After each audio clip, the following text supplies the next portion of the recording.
ओजस्वी तुम, तेजस्वी तुम, प्रचंड महाशक्ति हो तुम, अनुशासन की महाक्रांति तुम, महाक्रांति।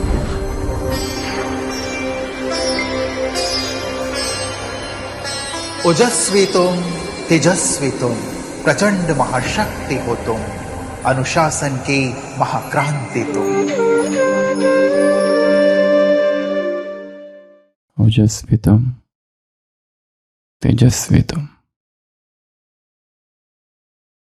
प्रचंड महाशक्ति हो तुम, अनुशासन की महाक्रांति तुम। नवसृष्टि की रचनाकार शिव शक्ति योगेश्वरी, तुम शिव शक्ति योगेश्वरी, सप्तरंगी, राजेश्वरी, शिववंशी, तपस्विनी, हे आत्मा तुम प्रचंड महाशक्ति। आत्मा को शक्ति कहीं से लानी नहीं है, आत्मा स्वयं ही शक्ति का स्रोत है। आत्मा को भीख नहीं मांगनी है शक्ति की, न छीननी है, न आशीर्वाद में पाना है कहीं से। आत्मा तो स्वयं शक्ति रूपा है, शिव की शक्ति है वो। शिव की शक्ति ने जब चाहा कि वह अवतार ले, वो शिव शक्ति जब बनी, वो हम ब्राह्मण आत्माएं हैं, योगेश्वरी, ताजधारी, तिलकधारी, निर्विकारी, क्रांतिकारी। आत्मा में क्रांति के संस्कार निहित है। क्रांति अर्थात परिवर्तन, क्रांति अर्थात विद्रोह, क्रांति अर्थात स्वीकार नहीं है जो चल रहा है, जो हो रहा है, जो मैं कर रहा हूं, जो मेरे साथ हुआ।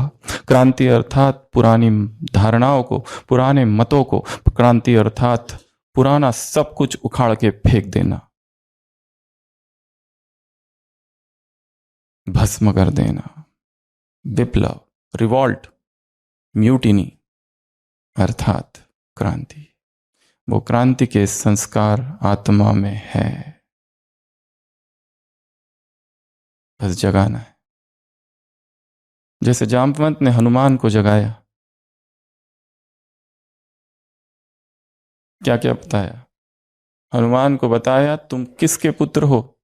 तुम्हारे माता पिता ने 12 वर्ष तक तपस्या की थी, उसके बाद तुम जन्मे। अंजना और केसरी ने कितने वर्ष? 12 वर्ष तक तपस्या की थी। ऐसी तपस्वी माता पिता की तुम संतान हो, और तुम्हारा जन्म शिव की वजह से हुआ। तुम शिव के वंश हो, ये दूसरी स्मृति दिलाई। तीसरी, पवन सुत हो। शिव ने कहा मेरा अंशवरता इस धरती पर आएगा, और पवन को बुलाया और कहा कि ये लो, उस गर्भ में जाकर इसे प्रस्थापित करो। तुम पवन सूत हो, और तुम में इतनी शक्ति थी। चौथी बात जो हनुमान को याद दिलाई जामवंत ने, सभी जब फल खा रहे थे और तुम बच्चे थे, उदंडी बालक थे, तोड़ तोड़ के फल खा रहे थे, पर तुम्हारे जो विमित्र वानर थे वो कह रहे थे कि ये भी फल अच्छा नहीं है, वो भी फल अच्छा नहीं है। हनुमान और ऊपर जाओ, जो लाल लाल फल दिख रहा है ना वो तोड़ो, ये पीले पीले नीले नीले फल हमको नहीं चाहिए, हमें लाल लाल वाले फल चाहिए। और हनुमान ने देखा और ऊपर और ऊपर, और देखा इतना बड़ा फल है एक, मुझे वही चाहिए, और दौड़ भागा किस ओर? सूर्य की ओर। सूर्य को फल समझकर खाने के लिए। इतनी प्रचंड शक्ति तुम है कि तुमने सूर्य के पास तुम पहुंच गए, सूर्य को खाने के लिए। इंद्र ने प्रहार किया, कहां पर? चिन्ह पर। छोटे बच्चे पर प्रहार किया, और छोटा बच्चा मूर्छित हो गया, मर गया और नीचे गिर गया। वज्र का प्रहार किया, इंद्र का वज्र, जो मर गया था। फिर उसके जो पिता थे वायुदेव, उसको इतना क्रोध आया, इतना क्रोध आया, इतना क्रोध आया, पूरी धरती की हवा को रोक दिया। सब जगह हलचल हो गई, सब देवताएं परेशान हो गए, प्रार्थना करने लगे। पर उन्होंने कहा कि मेरे पुत्र को तुमने मार दिया, मैं छोड़ूंगा नहीं अब किसी को भी। शिव प्रकट हुए और जिसने उस मृत बालक को पुनर्जीवित किया वो तुम हो। हनुमान अर्थात जो मर चुका था, पर जिसको पुनर्शक्ति किसने दी? शिव ने जिसको जागृत किया, वो तुम हनुमान हो। और फिर सारे देवता खड़े थे, वो मृत बालक वानर पीछे, और सारे देवताएं प्रसन्न हो गए और सभी देवताओं ने उसे अपनी अपनी अलग अलग शक्तियां दी। जो जो देवताओं की शक्तियां जिसमें है वो है हनुमान। और तुम वो हनुमान हो जो बचपन में इतने नटखट थे, ऐसे उदंडी बालक थे कि सारे साधु संत योगी मुनियों की तपस्या बार बार भंग करते थे, इसलिए मुनियों ने तुमको शाप दे दिया कि ये तुम जो भी तुम में इतनी शक्तियां हैं जिससे उत्पात मचा रहे हो, सब भूल जाएगी तुमको, और जब कोई याद दिलाएगा तब जागृत होगी। तो इतनी स्मृतियां जामवंत ने हनुमान को दिलाई, तब जाके शक्ति जागृत हुई। तो परमात्मा शिव भी हमें सारी स्मृतियां दिलाता है। आत्मा तुम प्रचंड महाशक्ति, ताजधारी तिलकधारी, निर्विकारी क्रांतिकारी, ओजस्वी तुम तेजस्वी तुम, राजयोग के तपस्वी तुम ओजस्वी हो। ओज अर्थात और तेज अर्थात दो शब्द है, एक है ओज, एक है तेज। जो काम की ऊर्जा है जो नीचे बहती और नष्ट हो जाती है, वही ऊर्जा जब शक्ति रूप धारण करती है तब उसे ओज कहा जाता है। वो प्राण ऊर्जा है। ये भट्टी प्राणिक भट्टी है, ये भट्टी ओजस्वी भट्टी है, तेजस्वी भट्टी है, ये भट्टी अव्यक्त भट्टी है। तो आज से हम ऐसी 108 दिनों की यह अव्यक्त भट्टी चालू कर रहे हैं। आधार तुम अवतार तुम ही आधार हो इस सृष्टि के, तुम अवतार हो। You are not ordinary, you are incarnation. झनकार तुम, अंगार तुम हो, योगी तुम, महायोगी तुम हो, आंधी में खामोशी तुम। नवसृष्टि के रचनाकार, क्रांतिवीर तुम, सखा वीर तुम। सारे विश्व के मित्र हो तुम, Vishwamitra, friend of the world. सखा हो तुम, मित्र, हीरो, महावीर, शक्तिवीर तुम, हीरो ऑफ पावर। यज्ञ की आहुति, महायज्ञ की आहुति तुम, महायज्ञ की दिव्य ज्योति। ओजस्वी तुम, तेजस्वी तुम, राजयोग के तपस्वी तुम, मर्यादा में पुरुषोत्तम तुम। ये पूरी भट्टी मर्यादा पर है। ये पूरी भट्टी अनुशासन की भट्टी है, परंतु अनुशासन अर्थात बाहर से थोपा हुआ नहीं, अनुशासन अर्थात दमन नहीं, अनुशासन अर्थात दबाव नहीं, अनुशासन अर्थात प्रेरित जो है, स्वस्फुरित जो है, जो नेचुरल है, वो अनुशासन। और हमारे शिक्षक और हमारी शिक्षाएं और हमारे स्कूल्स और हमारी यूनिवर्सिटियां और हमारी सारी शिक्षा प्रणाली जो बच्चों को अनुशासन सिखाती है, वो कौन सा अनुशासन सिखाती है? वो अनुशासन नहीं सिखाती है, वो अराजकता की ओर ले जाती है। वो अनुशासन है ही नहीं। अनुशासन अर्थात जो भीतर से जगह है, अनुशासन अर्थात आत्मा का जो संगीत है, आत्मा का जो स्वरूप है, उसमें स्थित हो जाना अर्थात अनुशासन। वो है डिसिप्लिन। वो बाहर का तो उससे क्या लेना देना। और ये बाहर के अनुशासन की वजह से ही दमन हुआ है सारे ब्राह्मण परिवार में और विश्व भर में। जितनी भी आध्यात्मिक संस्थाएं हैं, सब जगह डिसिप्लिन सिखाया जाता है, मर्यादाएं सिखाई जाती है, और कहीं ना कहीं दमन हो जाता है। उसको समझना है अनुशासन क्या है और अराजकता क्या है, और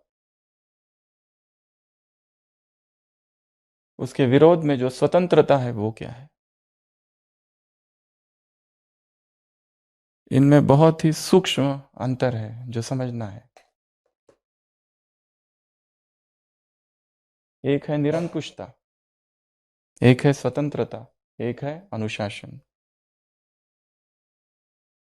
अनुशासन रियल स्वतंत्रता है, और जो स्वतंत्रता हम कह रहे हैं और कोई कहता है कि स्वतंत्रता की वजह से ही सारे दुख हुए हैं, वो रियल स्वतंत्रता नहीं है।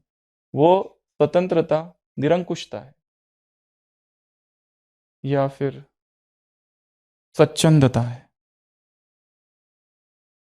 स्वतंत्रता स्वच्छंदता नहीं है, मैं जो चाहे वो करूं, ये स्वतंत्रता नहीं है।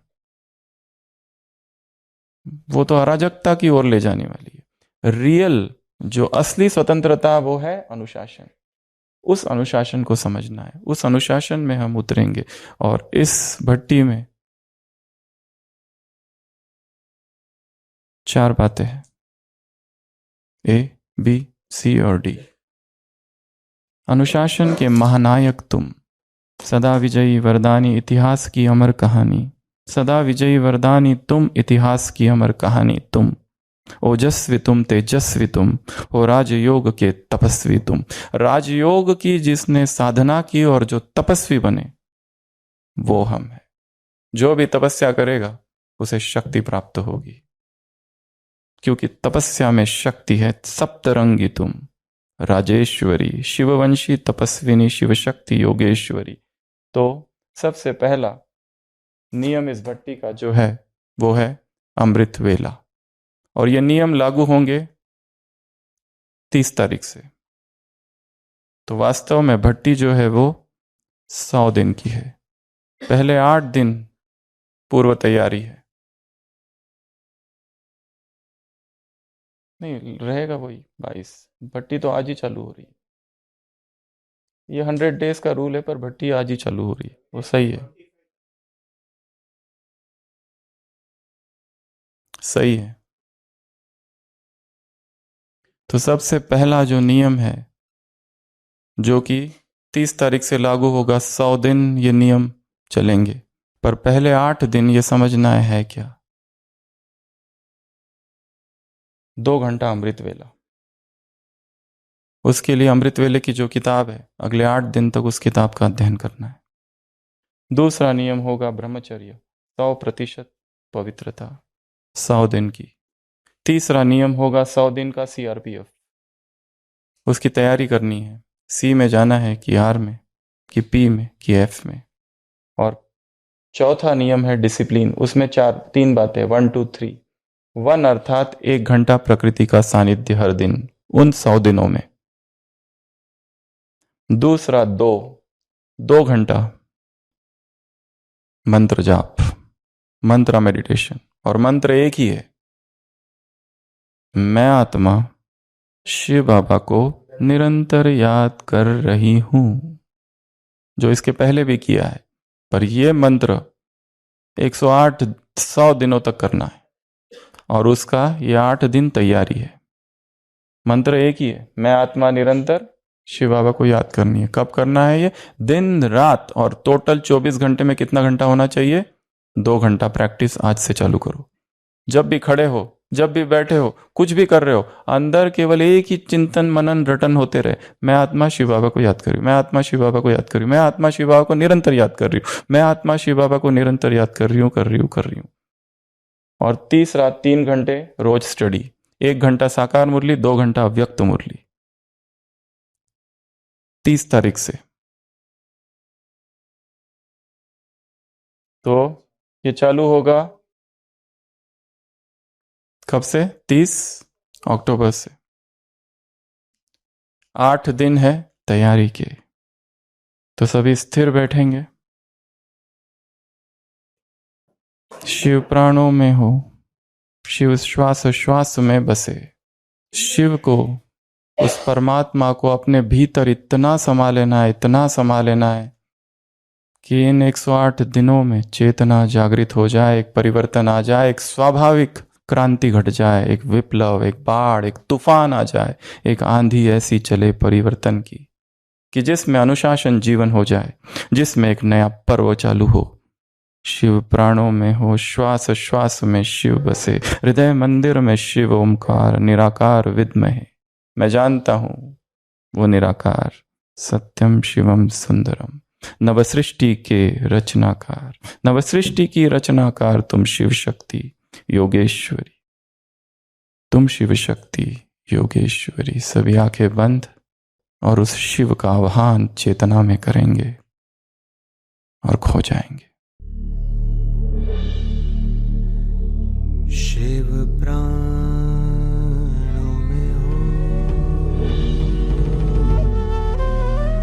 शिव श्वास श्वास में बसे,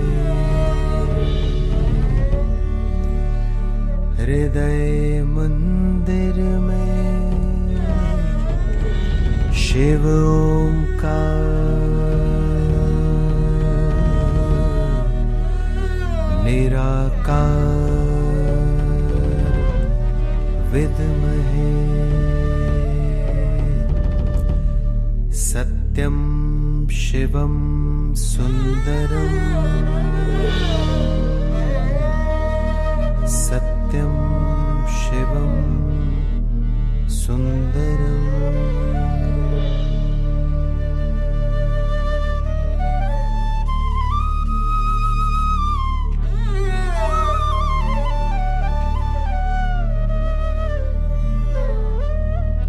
नव सृष्टि की रचनाकार शिव शक्ति योगेश्वरी, शिव शक्ति योगेश्वरी, तुम शिव शक्ति योगेश्वरी, शिव शक्ति योगेश्वरी, सप्तरंगी राजेश्वरी, शिववंशी तपस्विनी, सप्तरंगी राजेश्वरी, शिववंशी तपस्विनी, शिव शक्ति योगेश्वरी, तुम शिव शक्ति योगेश्वरी।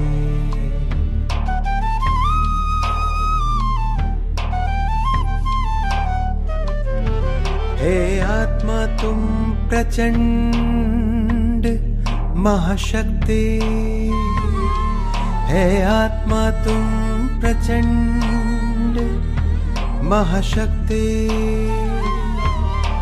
ताजधारी तिलकधारी निर्विकारी क्रांतिकारी, ताजधारी तिलकधारी क्रांतिकारी विश्व कल्याणी, ओजस्वी तुम तेजस्वी तुम राजयोग के तपस्वी तुम, ओजस्वी तुम तेजस्वी तुम राजयोग के तपस्वी तुम, हे आत्मा तुम प्रचंड महाशक्ति, हे आत्मा तुम प्रचंड महाशक्ति, आधार तुम अवतार तुम झनकार तुम अंगार तुम, आधार तुम अवतार तुम झनकार तुम अंगार तुम, हो योगी तुम महायोगी तुम, हो आंधी में खामोशी तुम,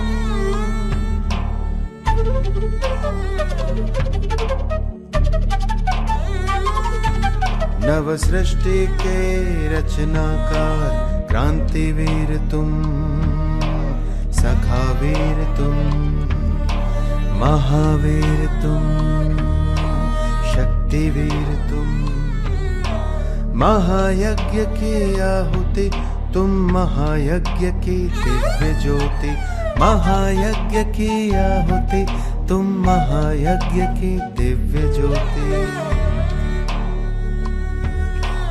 ओजस्वी तुम तेजस्वी तुम राजयोग के तपस्वी तुम, ओजस्वी तुम तेजस्वी तुम राजयोग के तपस्वी तुम, मर्यादा में पुरुषोत्तम तुम, अनुशासन के महानायक तुम, सदा विजय वरदानी इतिहास की अमर कहानी सदा विजय वरदानी, इतिहास की अमर कहानी।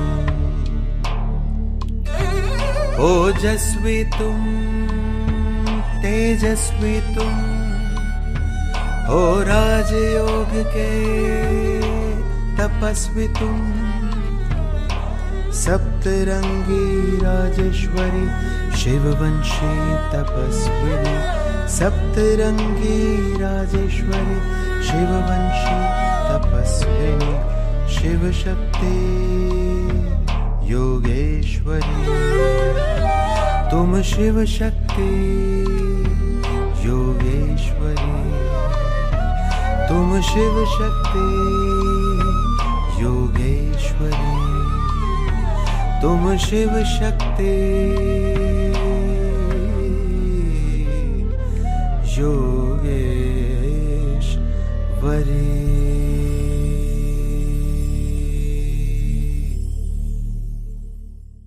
108 दिन की ये साधना, 108 दिन की ये भट्टी एक प्राणिक क्रांति होगी। 108 दिन की ये भट्टी एक अव्यक्त क्रांति होगी। 108 दिन की ये भट्टी एक ओजस्वी क्रांति होगी। तो ये इतनी बातें हैं। अमृत वेला 2 घंटा अर्थात 3 से 5। ये इतना आसान नहीं है सबके लिए, क्योंकि हर एक का समय, टाइम, सेवाएं हर दिन अलग अलग होगी। उसमें कैसे एडजस्ट करना है, उसका अभ्यास, उसकी प्रैक्टिस आज से ही चालू करनी है। इसलिए कहा ये 100 दिन इस नियम को फॉलो करना है। दूसरा, ब्रह्मचर्य। ब्रह्मचर्य सहज हो जाए, और ये सहज तभी होगा जब इंद्रियों के सारे सुख है वो तुच्छ अनुभव हो। अर्थात अतीन्द्रिय सुख का यदि अनुभव बढ़ा दिया जाए तो ब्रह्मचर्य परिणाम के रूप में प्राप्त होगा। नहीं तो ब्रह्मचर्य निरंतर एक संघर्ष, एक मानसिक द्वंद्व है। असंख्य कुमार है, असंख्य कुमारियां है, असंख्य आत्माएं हैं, द्वंद्व में है। ब्रह्मचर्य टूटता है तो पश्चाताप होता है। ब्रह्मचर्य टूटता है, वो टूटना 10% पर पश्चाताप 90%। वो आत्मग्लानि 90% रहती है। इसलिए चेतना दुखी रहती है, अंदर से रोती रहती है। क्या किया जाए? मार्ग एक ही है, अतीन्द्रिय सुख की अनुभूति को बढ़ा दो। तो इंद्रियों के सारे जो सुख है वो सब तुच्छ दिखाई दे, सब कुछ गौण दिखाई दे, उसमें कुछ भी नहीं है। हमने देखा है ऑक्टोपस ग्रिप एडिक्टिव है, व्यसन है उनमें, हैबिट फॉर्मिंग है, गुलामी लाते हैं वो। दुख ज्यादा है, सुख थोड़ा है, और इंद्रिय सुख ज्ञान का दुश्मन है। और इंद्रिय सुखों में एक नशा है, इंद्रिय सुख एक सागर है जो डुबोता है। इंद्रिय सुख में चेतना बस डूबती ही जाती है, डूबती ही जाती है। इंद्रिय सुख एक दलदल। और इस सृष्टि का नियम ऐसा बना हुआ है द्वापर से कि इस सृष्टि की वृद्धि होनी थी, इसलिए उस सुख को परम सुख माना गया है। ये सृष्टि के विस्तार के लिए यह बनाया गया है, पर सृष्टि का विस्तार बहुत हो चुका, अब तपस्या का समय है। उस दलदल से बाहर निकलना, अर्थात अतीन्द्रिय सुख में जितना जो रहेगा उसके लिए इंद्रिय सुख उतने ही दूर होते जाएंगे। अगर हमें माउंट आबू से दूर जाना है तो मार्ग क्या है? विपरीत दिशा में चलो। अगर ईस्ट से दूर जाना है तो क्या करो? वेस्ट। अगर भारत से दूर जाना है यूके की ओर जाओ, अपने आप भारत से दूर हो जाओगे। ईश्वरे अनुराग विषय विराग। जब ईश्वर से अनुराग बढ़ते जाता है तो विषयों से स्वतः वैराग आता है। लाना नहीं पड़ता है, करना नहीं पड़ता है। वही तो अनुशासन है जो स्वस्फुरित है, जो स्वतः है, जो आत्मा से जागे। अनुशासन अर्थात विवेक का जागरण होना, अनुशासन अर्थात आत्म जागृति। अनुशासन अर्थात दबाव नहीं, दमन नहीं। दबाव और दमन की जो फिलॉसफी है वो विक्षिप्तता उत्पन्न करती है, इंसेनिटी, पागल करती है चेतना को। इसलिए डरते हैं लोग अनुशासन से, पर रियल अनुशासन उन्हें पता ही नहीं। अनुशासन को वो स्वतंत्रता समझते हैं। स्वतंत्रता अनुशासन नहीं है। स्वतंत्रता, सच्ची स्वतंत्रता ही अनुशासन है। और जो झूठी स्वतंत्रता है वो तो निरंकुश बनाती है, स्वच्छंद बनाती है। मेरे को जो करना है मैं करूंगा, मौज करो। वो करप्ट करती है चेतना को। वो अनुशासन नहीं। यहां हम अनुशासन के नए आयाम देखेंगे इस भट्टी में। तो पहला नियम 2 घंटा अमृत वेला। दूसरा नियम 100% संपूर्ण ब्रह्मचर्य 100 दिन। आज ही से चालू कर दो तैयारी।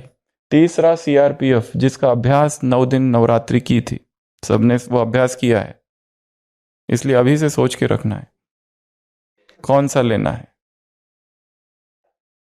और उसका विस्तार आगे करेंगे। और चौथा है डिसिप्लिन। डिसिप्लिन में सबसे पहली बात 1 घंटा प्रकृति के सानिध्य में। प्रकृति से दोस्ती करो, प्रकृति के साथ घुल मिल जाओ। जैसे ही हम प्रकृति के सानिध्य में होते हैं, हम आत्मा के समीप होते हैं। प्रकृति को देखो, प्रकृति को निहारो, प्रकृति को समझो, प्रकृति से बात करो, प्रकृति को स्पर्श करो, प्रकृति की ध्वनियों को सुनो, प्रकृति के संगीत को अपने भीतर समाओ। प्रकृति से जब चेतना जुड़ती है तो उसमें शक्ति भरती है। कल विठल भाई जी ने जो कमेंट्री कराई थी, कितनी पावरफुल कमेंट्री थी। ऐसी कमेंट्री मुझे नहीं लगता है आज तक किसी ने कराई है प्रकृति पर। छोटी सी थी पर जैसे उड़ा दिया।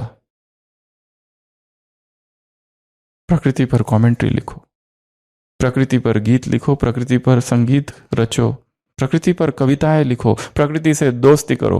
प्रकृति, प्रकृति प्रति और प्राकृतिक, जो कुछ प्राकृतिक है उससे प्यार, जो सहज है, जो स्वाभाविक है, जो कुदरती है। क्योंकि आत्मा का सहज स्वभाव प्रकृति से प्रेम करना। इसलिए देवताओं को कितना प्रेम है प्रकृति से। प्रकृति को हार्म नहीं करना है, प्रकृति को किसी भी तरह से हानि नहीं पहुंचानी है। अगर कहीं घूमने जाओ, प्रकृति में प्लास्टिक कुछ भी मिलता है तो लेके आ जाओ, पड़े रहने नहीं। अगर ग्रुप में जाते हो तो पिकनिक से पहले उस प्रकृति की थोड़ी सेवा करो, सफाई करो वहां पर। जब भी कहीं जाते हो, किसी भी गार्डन में जाते हो, कहीं पर भी जाते हो, पहला काम जो भी कचरा दिख रहा है उसको एक इसमें भर दो। इतना तो कर ही सकते हैं। प्रकृति की ये सेवा की बेबी स्टेप है, शुरुआत है। कहीं पर भी जा रहे हो, अकेले क्यों ना हो, प्रकृति को हार्म नहीं करना है, प्रकृति के साथ सामंजस्य, प्रकृति की ध्वनियों को सुनना है, समझना है। तो 1 घंटा प्रकृति के सानिध्य में बिताना। वो 1 घंटा हो सकता है आप वहां योगा करो, एक्सरसाइज करो, जिम करो, जो भी करो, ग्रीन जिम, ग्रीन टाइम को बढ़ाओ, ग्रीन टाइम, ग्रीन जिम, सब कुछ उसके सानिध्य में। थाईची करो, शिगोंग करो, डांस करो, कुछ भी करो, वॉकिंग करो, ग्रीन वॉक, प्रकृति के सानिध्य में चलो, एनर्जी वॉक। वॉक करते हुए केवल ये संकल्प कि इस प्रकृति की अनंत ऊर्जा मेरे में समा रही है, धरती की ऊर्जा मुझ में समा रही है, ऊपर से आकाश की ऊर्जा मुझ में समा रही है। मैं ऊर्जावान हूं, मैं शक्तिवान हूं। प्रचंड महाशक्ति हो तुम, ओजस्वी तुम, तेजस्वी तुम, प्रचंड महाक्रांति तुम। अनुशासन की। दूसरा 2 घंटा मंत्र मेडिटेशन। कौन सा मंत्र है? मैं आत्मा शिव बाबा को निरंतर याद कर रही हूं। अभी से चालू कर दो, जब भी खाली समय मिले चालू, नहीं तो और ले लो। आजकल आता है छोटा सा उंगली में डालने का डिजिटल रोजरी। मैं आत्मा शिव बाबा को निरंतर याद कर रही हूं, मैं आत्मा शिव बाबा। क्योंकि ये चार्ट कहां तक लेके जाना है? 100 डेज तो 2 घंटा होना ही चाहिए। उसकी प्रैक्टिस आज से होगी तो होगा वो। जब भी खाली बैठो तो मंत्र चैंटिंग चालू। और तीसरा 3 घंटा स्टडी। 1 घंटा साकार मुरली, भले आप सेंटर जा रहे हो वहां सुन रहे हो, वो 1 घंटा चला गया। और 2 घंटा यहाँ जो अव्यक्त मुरलियों का अध्ययन होगा, रोज जो स्टडी होगी, वो रोज जो होमवर्क दिया जाएगा उसका अध्ययन। ठीक है, तो ये है रूपरेखा इस भट्टी की। तो भट्टी का नाम है एक अनुशासन पर्व। ये पर्व है, ये उत्सव है, अनुशासन का उत्सव।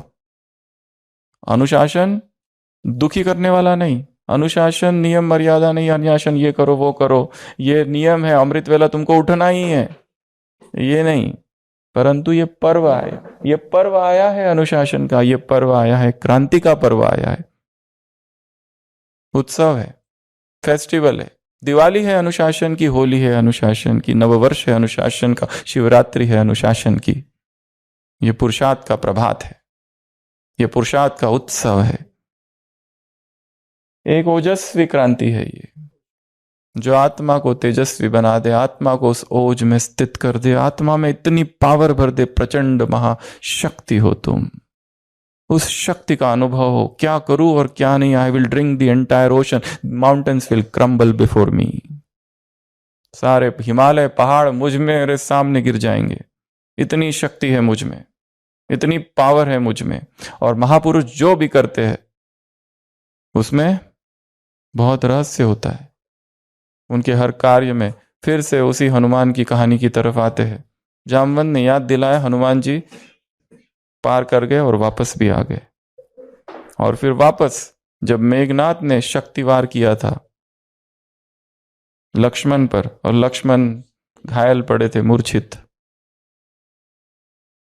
संजीवनी लाना था, हनुमान जी गए और लेके आ गए, लक्ष्मण जी जाग गए। Now next important thing, Shri Ram ने कहा इस पर्वत को वहीं रख के आ जाओ जहां ये था। परंतु वानरों ने कहा कि,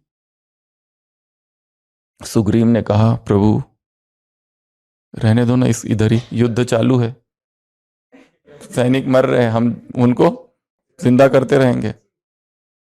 श्री राम ने कहा वो मर्यादा, मर्यादा के हो पुरुष, मर्यादा में पुरुषोत्तम तुम, अनुशासन के महानायक तुम, कि नहीं, ये प्रकृति का नियम है, प्रकृति चाहती है वो संजीवनी वहीं रहे, उसको वहीं रहने दो।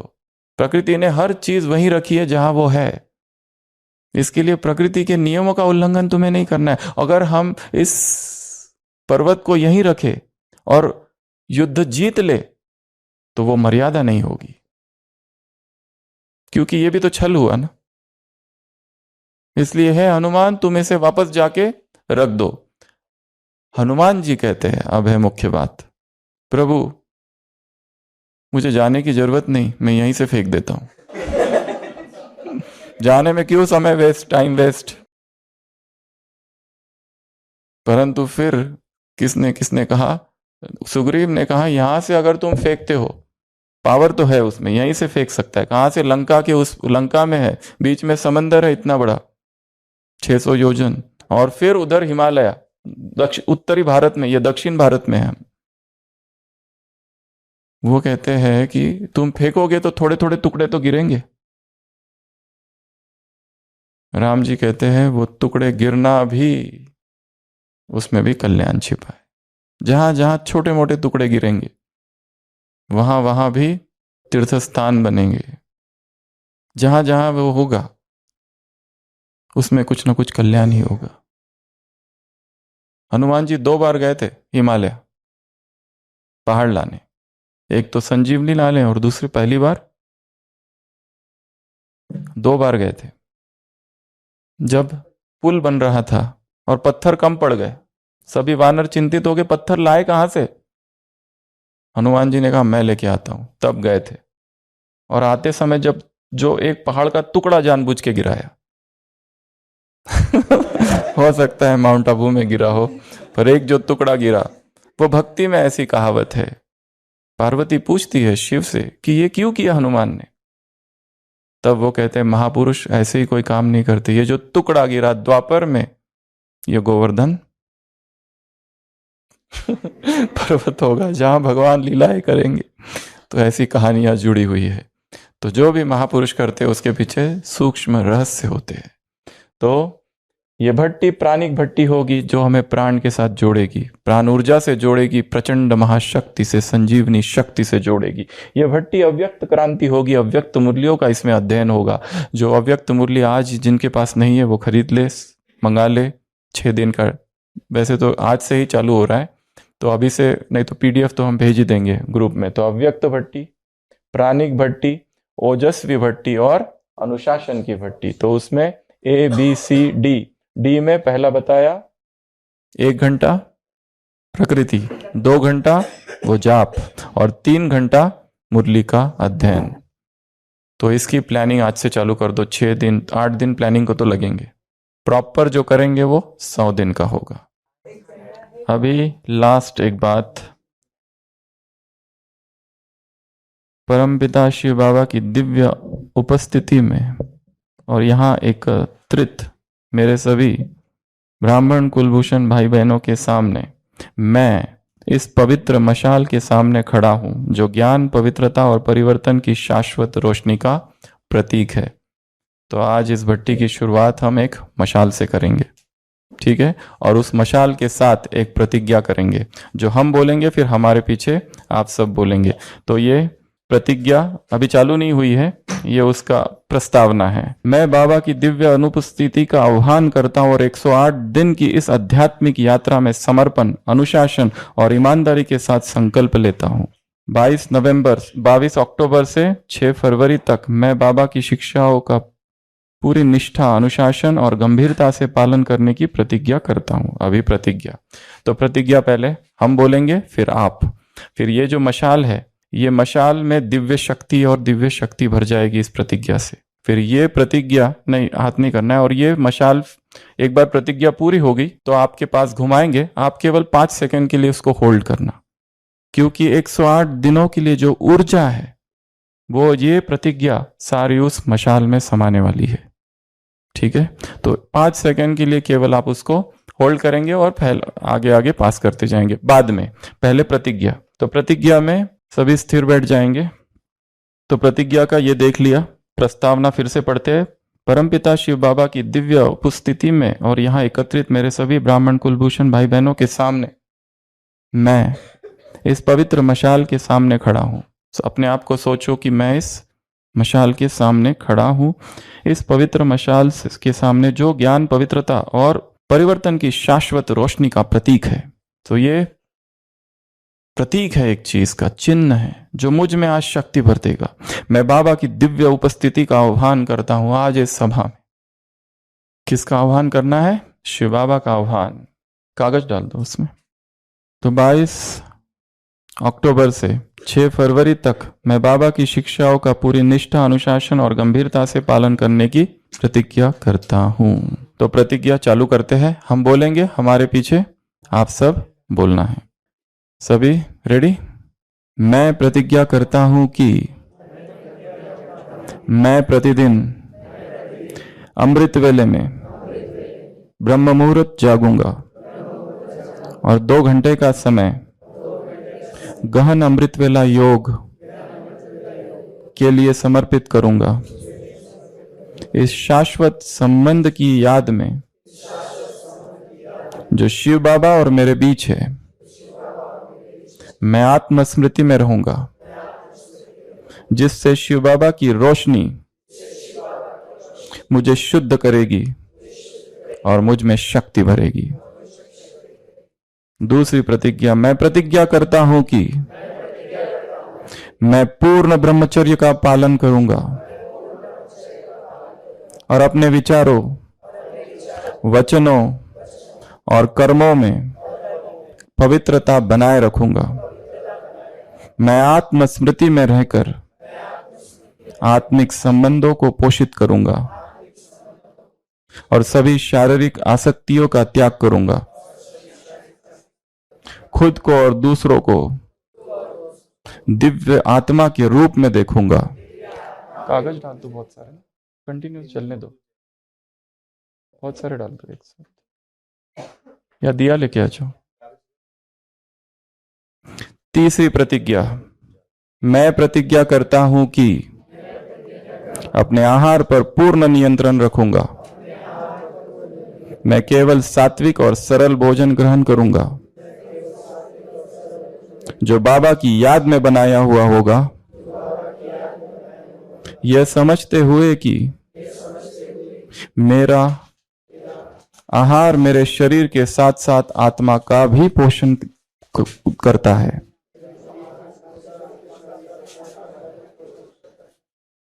चौथी प्रतिज्ञा, मैं 108 दिनों के इस संकल्प में कठोर अनुशासन बनाए रखने की प्रतिज्ञा करता हूं।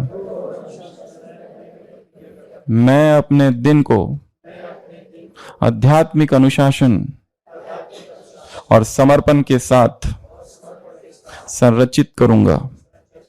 सुनिश्चित करूंगा कि मेरे सभी कार्य बाबा की शिक्षाओं और ईश्वरीय श्रीमत के अनुरूप हो। तो ये प्रतिज्ञा है जिसमें कि 8 बातें हैं। तो ये सारी प्रतिज्ञा इस मशाल में समा गई है।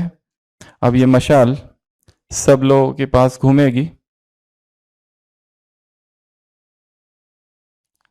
और 5 सेकंड के लिए सभी इस मशाल को अपने हाथ में पकड़ेंगे और उस शक्ति का अनुभव करेंगे। उधर से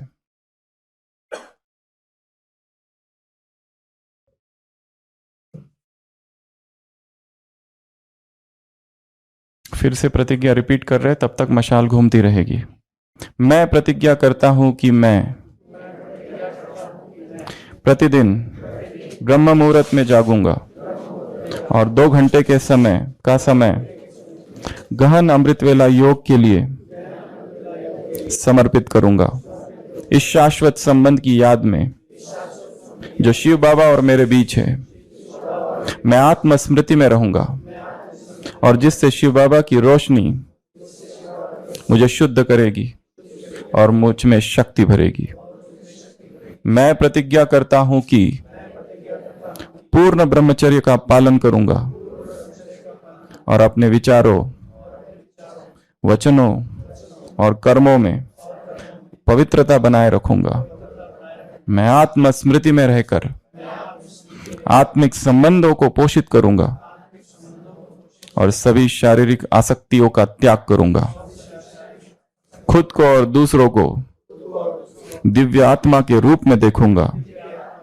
मैं प्रतिज्ञा करता हूं कि अपने आहार पर पूर्ण नियंत्रण रखूंगा। मैं केवल सात्विक और सरल भोजन ग्रहण करूंगा जो बाबा की याद में बनाया हुआ होगा, यह समझते हुए कि मेरा आहार मेरे शरीर के साथ साथ आत्मा को भी पोषण देता है। मैं 108 दिन के इस संकल्प में कठोर अनुशासन बनाए रखने की प्रतिज्ञा करता हूं। मैं अपने दिन को आध्यात्मिक अनुशासन और समर्पण के साथ संरचित करूंगा। सुनिश्चित करूंगा कि मेरे सभी कार्य बाबा की शिक्षाओं और ईश्वरीय श्रीमत के अनुरूप हो। तो ये 108 दिनों की प्रतिज्ञा है। और जो मंत्र दिया है, मैं आत्मा शिव बाबा को निरंतर याद कर रही हूं। सभी आंखें बंद करेंगे और इस मंत्र को मन ही मन 8 बार रिपीट करेंगे। मैं आत्मा शिव बाबा को निरंतर याद कर रही हूं। मौन में मन के अंदर रिपीट करेंगे। मशाल घूमती रहे, बस 5 सेकंड से ज्यादा नहीं। आंखें बंद। मैं आत्मा शिव बाबा को निरंतर याद कर रही हूं। बोलना कुछ नहीं है, मन मना भाव अजबा जाप। बस 5 सेकंड अपने पास रखना है और आगे बढ़ाते जाना है। और तब तक निरंतर बाकी बैठे हुए हैं 8 से भी ज्यादा निरंतर अजपा जाप मन में करते रहेंगे। दिन रात बस ये एक ही मंत्र, उठते बैठते जागते सोते समय, उठने के बाद, योग करने से पहले, योग के बीच में, योग के बाद, दिन भर में कार्य व्यवहार में जब समय मिलता है उसके बीच,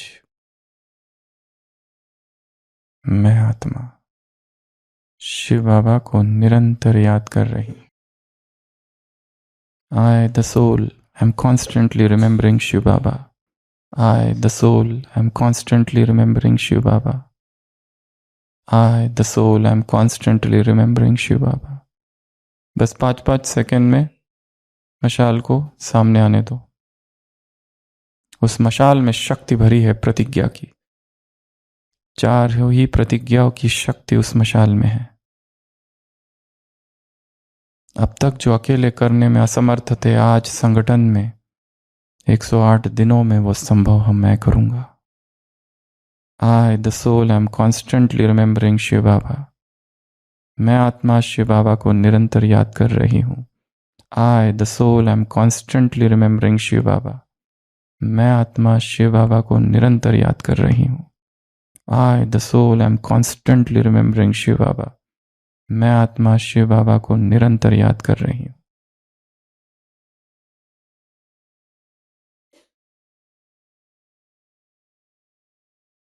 पीछे का हो गया होगा तो मशाल सामने आएगी। मैं आत्मा शिव बाबा को निरंतर याद कर रही हूँ। रग रग में, नस नस में, रोम रोम में इस मंत्र को संभालेंगे।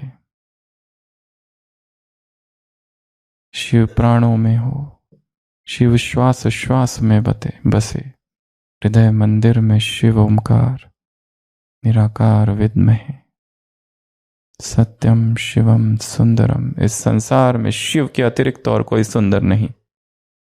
वही सत्य है, वही परम है, वही विराट है।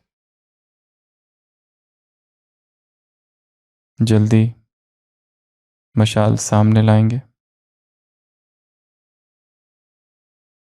मनसा से अपने आप को तैयार करना है अनुशासन पर्व के लिए, भट्टियों के अध्ययन के लिए, प्रकृति से जुड़ने के लिए, प्राणिक यात्रा आरंभ करने के लिए, अपने शरीर में रोम रोम में ऊर्जा का उत्थान करने के लिए, ताजगी लाने के लिए, सभी शारीरिक रोगों से मुक्ति के लिए ये भट्टी है।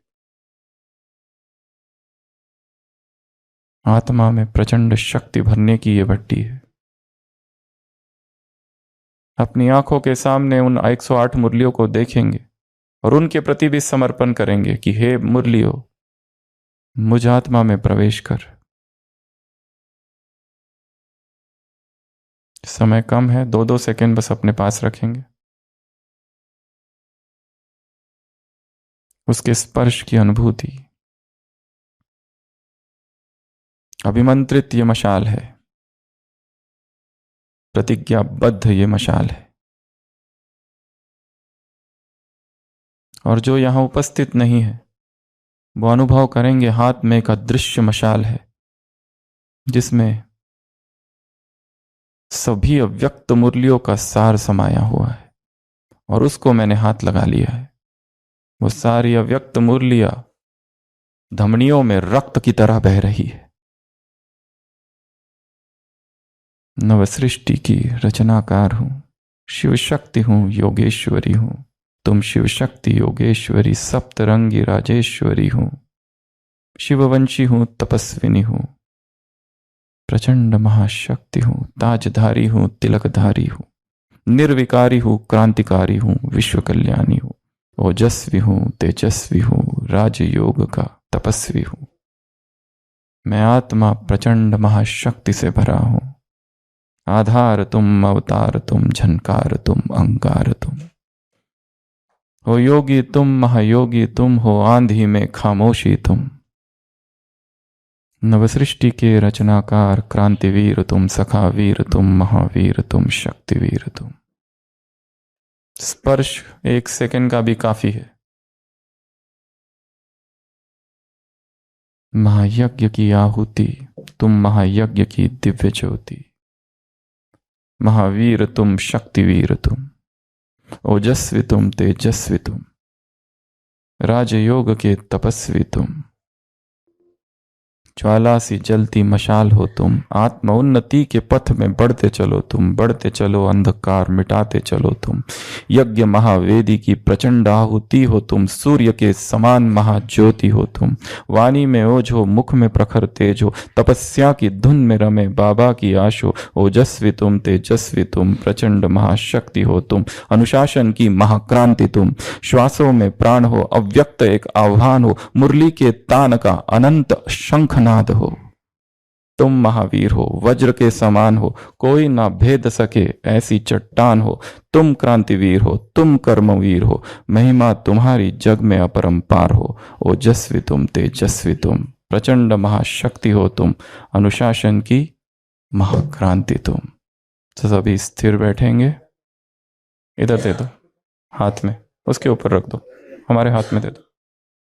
तो सभी स्थिर, टोली है 2 मिनट के लिए लाइट बंद, और सभी ध्यान केंद्रित करेंगे इस ज्योति पर, उसके ऊपर रख दो, कटोरी के ऊपर रख दो उल्टा करके। तो सभी स्थिर,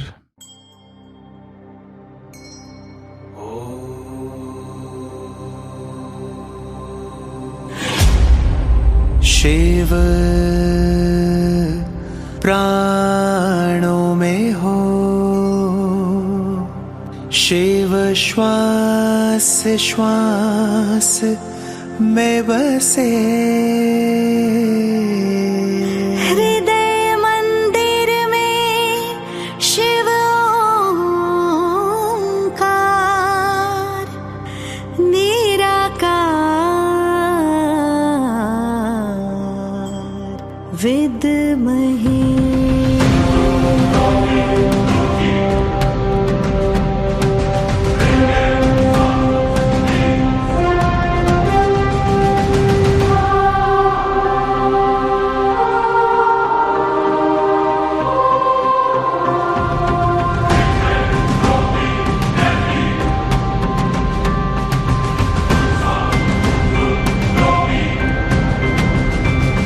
नव सृष्टि की रचनाकार शिव शक्ति योगेश्वरी, तुम शिव शक्ति योगेश्वरी। नव सृष्टि की रचनाकार शिव शक्ति योगेश्वरी, तुम शिव शक्ति योगेश्वरी। सप्तरंगी राजेश्वरी शिववंशी तपस्विनी, सप्तरंगी राजेश्वरी शिववंशी तपस्विनी। शिव शक्ति योगेश्वरी, तुम शिव शक्ति योगेश्वरी। सप्तरंगी राजेश्वरी शिववंशी तपस्विनी, सप्तरंगी राजेश्वरी शिववंशी तपस्विनी। शिव शक्ति योगेश्वरी, तुम शिव शक्ति योगेश्वरी।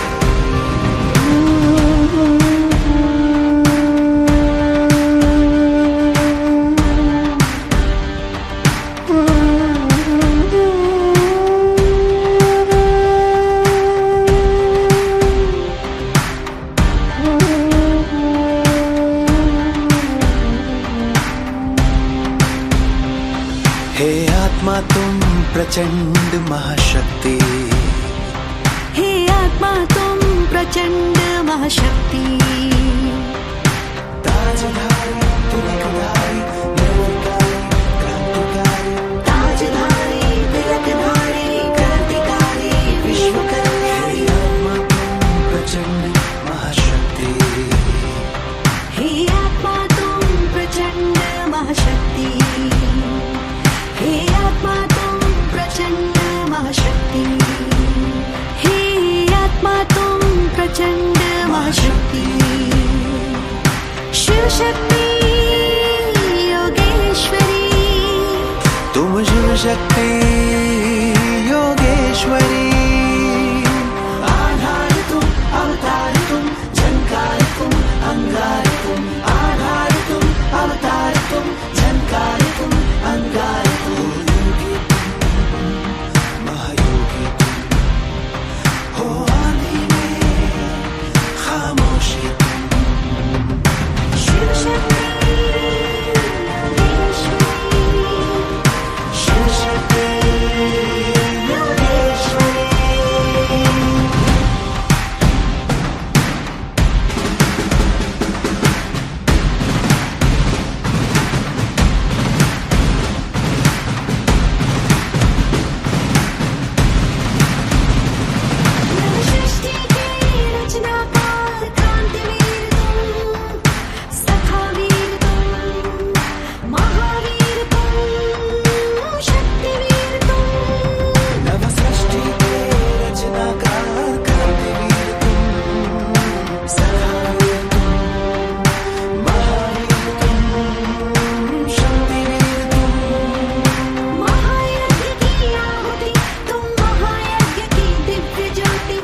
राजयोग के तपस्वी तुम, मर्यादा में पुरुषोत्तम, अनुशासन के महानायक, सदा विजय वरदानी, इतिहास की अमर कहानी, सदा विजयी वरदानी तुम, इतिहास की अमर कहानी।